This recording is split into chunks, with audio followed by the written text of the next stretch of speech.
মোৰ নাম লম্বেশ্বৰ বৰ্মন, মোৰ দেউতাৰ নাম স্বৰ্গীয় ৰামচন্দ্ৰ বৰ্মন, গাঁও বৰী, জিলা নলবাৰী, খেতিৰ অৱস্থা থানা। হৈছে খেতি অৱস্থা পতান হৈ গৈছে, কিমান মান বিঘা প্ৰায় 9 বিঘা কৰা গৈছিল, চব পথাৰ চব পতান।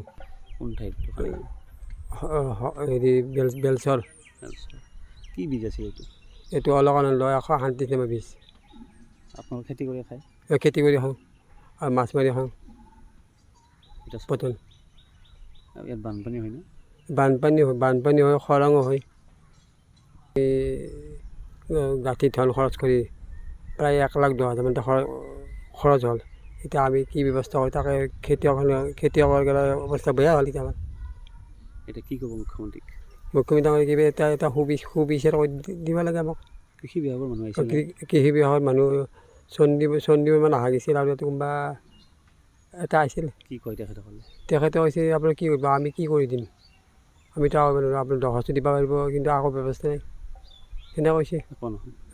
এই যে গাঁঠিৰ ধন ভাঙি 1 লাখ টকা খৰচ কৰিলে এতিয়া কি হ'ব এইটো? তাকেতো এতিয়া কি কৰা যায়। এতিয়া আমি তাকেতো এতিয়া খেতি যিহেতু পতন হ'ল, এতিয়া আমি গাঁঠি ধন খৰচ কৰি মূল্যৰ বাবে হাত দিব লগা হৈছে। কৃষকৰ অৱস্থা বেয়া।